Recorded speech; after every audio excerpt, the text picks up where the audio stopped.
নমস্কাৰ, মই বৰ্ণালী। সকলোকে স্বাগতম জনাইছোঁ মোৰ ইউটিউব চেনেলটিলৈ। আজি মই আপোনালোকৰ বাবে লৈ আহিছোঁ বিলাহী আলুৰ সৈতে মাছৰ জোল। যদিহে আপোনালোকে ভিডিঅ'টি চাই ভাল পায় তেন্তে লাইক কৰিব, শ্বেয়াৰ কৰিব, কমেণ্ট কৰিব আৰু ছাবস্ক্ৰাইব কৰিব, লগতে বেল আইকনটো প্ৰেছ কৰি দিব। তেতিয়া আহিব নতুন নতুন ভিডিঅ'বোৰ আপোনালোকে পাই থাকিব। আৰু তেন্তে ব'লকচোন এতিয়া মই কেনেকৈ বনালোঁ এই আলু আৰু বিলাহীৰে মাছৰ জোল চাওঁ ব'লক তেন্তে। ইয়াৰ বাবে লৈছোঁ মই কচ মাছ, আপোনালোকে যিকোনো ধৰণৰ মাছ ল'ব পাৰে। আলু লৈছোঁ 2টা, ডাঙৰ ডাঙৰকৈ কাটি লৈছোঁ অকণমান। এইফালে লৈছোঁ আদা নহৰু পেষ্ট। এইফালে লৈছোঁ মই পিঁয়াজ 2টা, ধুনীয়াকৈ মিক্সিত পিচি লৈছোঁ। আৰু এইফালে লৈছোঁ বিলাহী, ধুনীয়াকৈ পিচি লৈছোঁ। আৰু ইয়াত লৈছোঁ মই মছলাখিনি। ইয়াত ব্যৱহাৰ কৰিছোঁ মই ধনিয়া, জিৰা, ৰেড চিলি পাউডাৰ। এইখন চামুচেৰে মই এচামুচকৈ লৈছোঁ।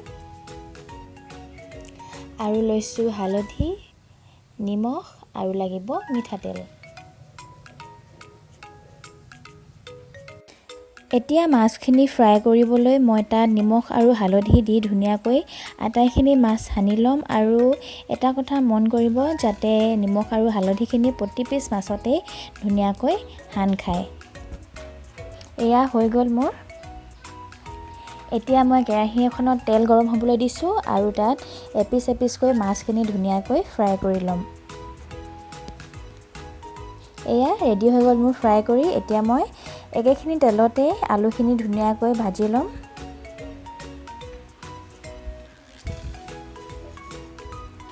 আৰু আলুখিনিৰ ওপৰতে মই অকণমান হালধি আৰু অকণমান নিমখ দি ধুনীয়াকৈ আলুখিনি লৰাই ল'ম।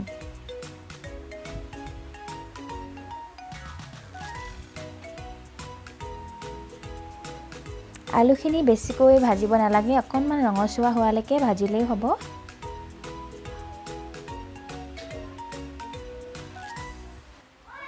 এয়া দেখিছে মোৰ আলু ৰঙচুৱা হৈছে আৰু মই এতিয়া প্লেট এখনত ধুনীয়াকৈ নমাই ল'ম। এতিয়া মই একেখিনি তেলতে তাত দিছোঁ পিহি থোৱা পিঁয়াজখিনি। অকণমান ৰঙচুৱা হোৱালৈকে ভাজিব লাগিব পিঁয়াজখিনি।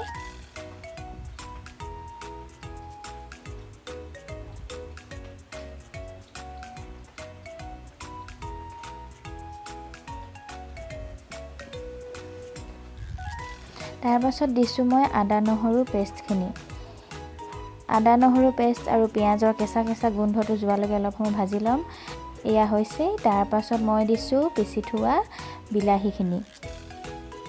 আটাইখিনি ধুনীয়াকৈ মিক্স কৰি ল'ম। অলপ সময় ভাজিবলৈ দিম এইখিনি। হৈছে বুলি ক'ব পাৰোঁ এইখিনি। তাৰপাছত মই দিম এয়া মছলাখিনি দিছোঁ মই জলকীয়া গুড়ি, ধনিয়া গুড়ি আৰু জিৰা গুড়ি। এয়া আটাইখিনি ধুনীয়াকৈ মিক্স কৰি ল'ম।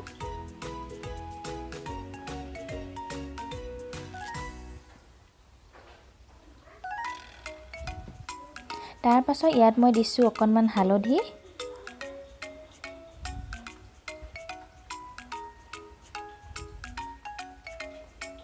আটাইখিনি ধুনীয়াকৈ লৰাই হৈ গ'ল আৰু মই ইয়াত দিম ফ্ৰাই কৰি থোৱা আলুখিনি। ফ্ৰাই কৰি থোৱা আলুখিনি দিয়াৰ পাছত আটাইখিনি ধুনীয়াকৈ মিক্স কৰি লৈ অকণমান সময়ৰ কাৰণে মই ঢাকনখন মাৰি দিম।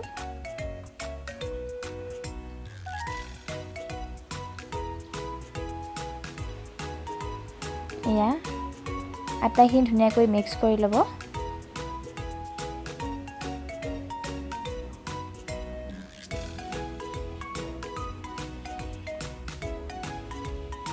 এয়া ধুনীয়াকৈ আটাইখিনি মিক্স হৈ গৈছে আৰু মই এতিয়া ইয়াত দিম পানী।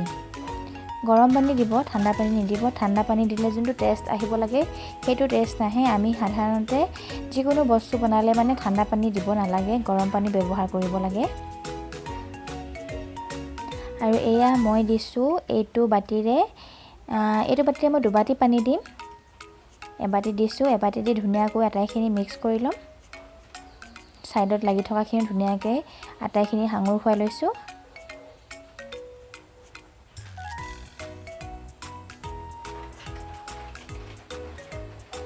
এতিয়া মই আৰু এবাতি পানী দি দিছোঁ। আৰু পানীখিনি দিয়াৰ পাছত মই ঢাকনখন লগাই দিম। এতিয়া দিছোঁ মই অকণমান নিমখ দি আটাইখিনি ধুনীয়াকৈ লৰাই দিম আৰু এতিয়া আলু আৰু বিলাহীৰ জোলকণ ধুনীয়াকৈ উতলাই আহিবলৈ দিম। এয়া দেখিছে ধুনীয়াকৈ আটাইখিনি উতল আহিছে। মই এতিয়া ইয়াত এড কৰিম মাছখিনি, ফ্ৰাই কৰি থোৱা মাছখিনি।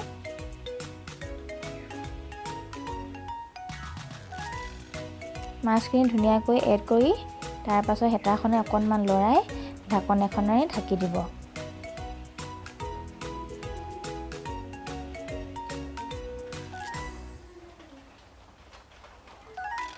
এয়া দেখিছে ধুনীয়াকৈ মই হৈছেগৈ বুলিয়ে ক'ব পাৰি আৰু আলুবোৰো সিজিছেই। মাছ কেইপিচ ধুনীয়াকৈ হিলাই থাকিব আৰু বেছি মানে হেৰি নকৰিব, নহ'লে মাছ কেইপিচ ভাঙি যোৱা চান্স থাকে। এয়া আলু হৈছেই আৰু প্ৰায়খিনি হৈছে বুলিয়ে ক'ব পাৰি মোৰ এই বিলাহী আলুৰ সৈতে মাছৰ জোলকণ। এয়া দেখিছে ইমান ধুনীয়া এটা কালাৰ উঠিছে।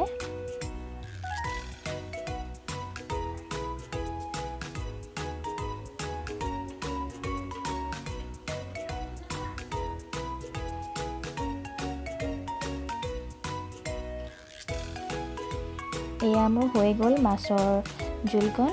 এতিয়া মই ধুনীয়াকৈ আটাইখিনি নমাই ল'ম।